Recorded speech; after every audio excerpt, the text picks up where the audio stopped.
Ang papanoorin natin today ay Dam the Making Environment. Let's see! Let's go! Ito na yung mga puno-puno. Yan ba yung mga puno-puno? Yung mga ano, di ba yan na yun? Siguro, Oo, ayan na nga. environment eh. Ready ka na ba sa simula at wakas? Technically, hindi pa siya masyadong ginagawa dito sa Pinas. This is parang, it's super big. Nakita ko sila how their brains work, how they create an idea. Iba-ibang team to talaga, no? Send a message to Oo. all of the listeners. It's definitely much bigger. Be ready, Ange. This is parang, it's super big. Kumapit ako. Gano'n kalaki siya, ganon. Kaya sabi ko, kaya ba? Kasi this is the first time na gumawa ako ng ganito kalaking set. As in, parang hindi ko rin inaasahan na kaya ko pala. So, yun. This time, yung set and props namin, mostly ginawa talaga siya from scratch. Yung concept ng dam kasi is, ang hirap maghanap ng naturally ganun na siya. Usually Baka sa music kasi videos wala namin, naman dito, pupunta tsaka talaga kami pupuntahan mo mga pa sa lugar kung malayo. saan makukuha Delikado namin yung pa. hinahanap namin na vibe or yung dating talaga ng lugar. Punta kami ng kuweba, lumang mga bahay. Nung pumunta kami Pero yung dito, para specific mapopular need yung nila, space kailangan ng gawin studio. mo eh. Grabe, para akong nalula talaga ako dun sa laki ng chroma. So around Ang late laki ng November, lugar. minessage ako ni Ate IC.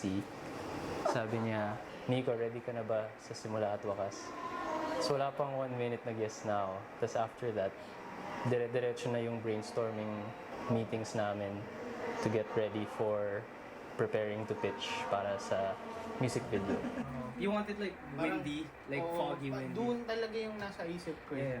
I can just copy Lagay ko paste. pa na isa pang scaffold, tapos malalaglag. Yung Josh.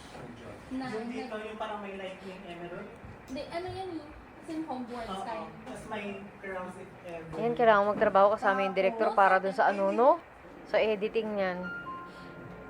Yung tas yung mga kulay na gusto nila, yung lahat ng shots na gusto nila.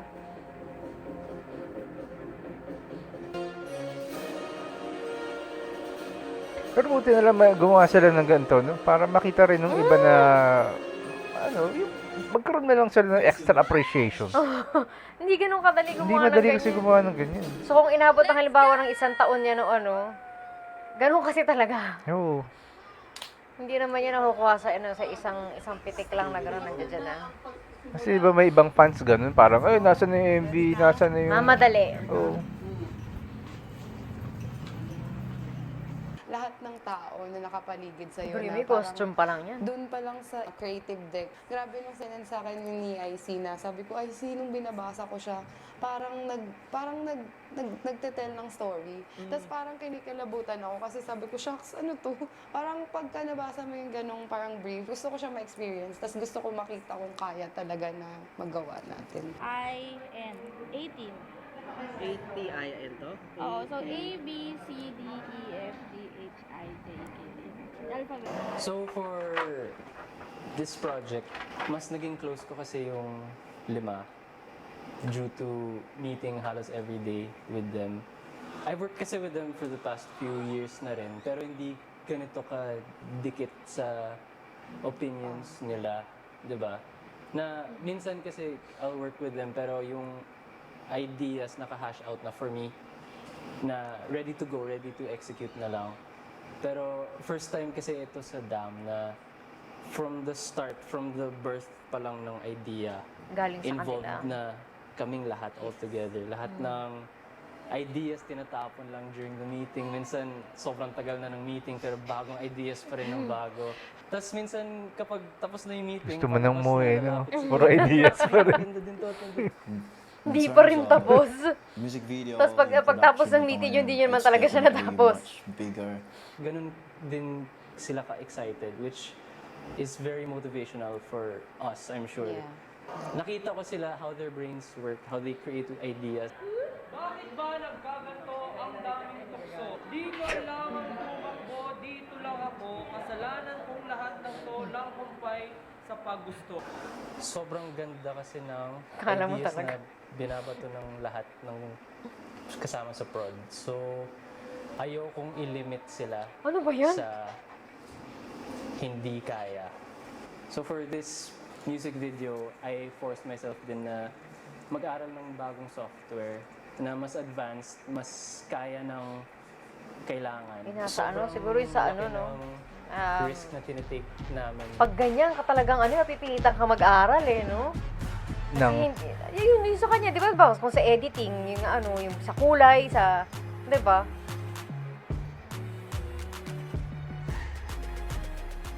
Pag hindi So, ma-achieve nung isa, from kailangan mong idea ilipat to dun sa sketch, kabila. To asking, to meeting, to meet halfway, kung paano ba siya, kung paano siya idudugtong, kung tama pa ba yung height, kung gaano kalaki.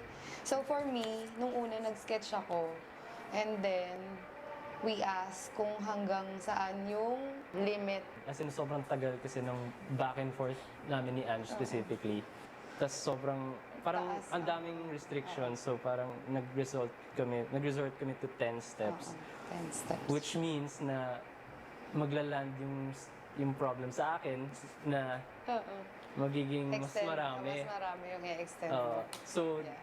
sa final output, paano siya magmumukhang never ending? Yeah. So, hindi lang sa taas ko i-extend, pati Sa sa baba. baba, underneath the floor Yeah, ko i-extend. So parang in between si Oo, Ken. nasa gitna yung build ni Ate Ange. Tapos we decided, kapag kailangan ni Ken maglakad ng matagal, Basta ulit. pag lapit na niya sa 10th step, bababa na lang ulit siya, tapos Atras maglalakad. na lang siya.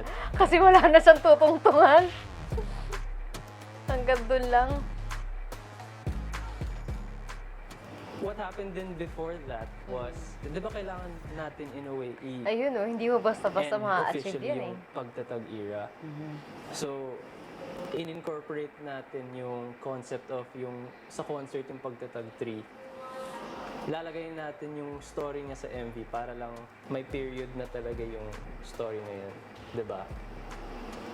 Kasi yung ginawa kong visuals sa pagtatag finale concert was the tree. Yeah, the golden tree. And naisip natin na pwede din siyang visuals Ang daming for kung ano-ano, no? dam para lang Tahe. matahe from what pa lang eh.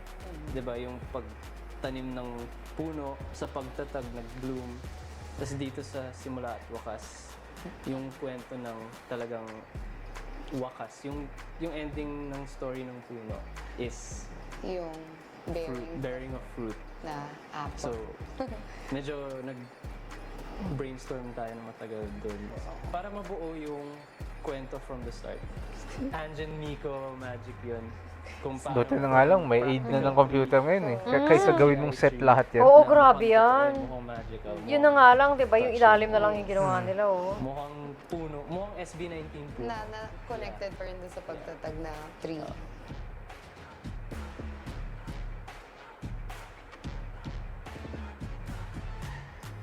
Ang daming trabaho, no?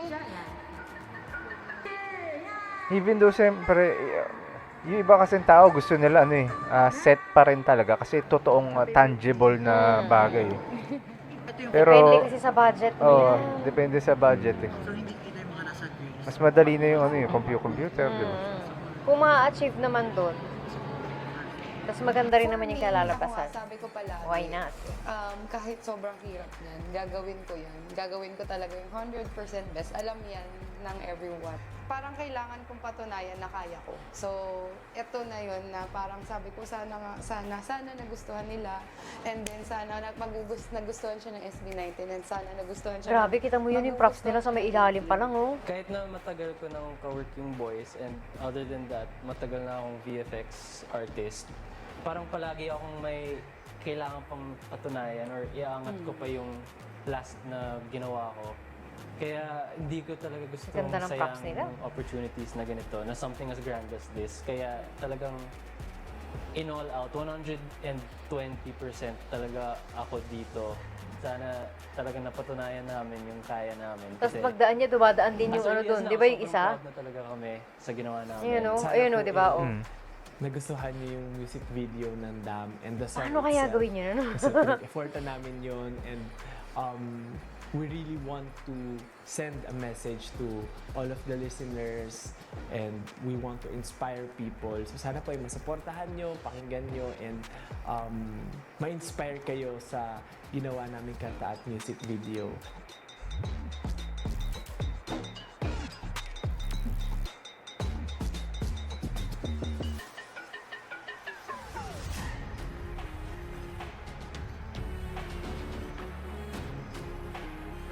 Daming patong. Oo, layers ng ano.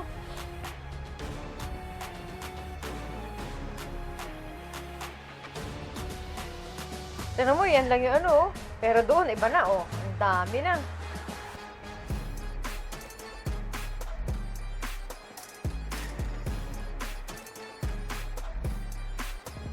Grabe, ang layo na ng itsura, no? Oo. Oo, ang layo na pati yung kulay. Ang galing. Nakakaaliw manood ng mga ganito, no? That's right. Apakahusay. Ayan, hanggang dyan ang ating reaction sa Dam the Making Environment. Don't forget to LSS for like and subscribe. Bye-bye.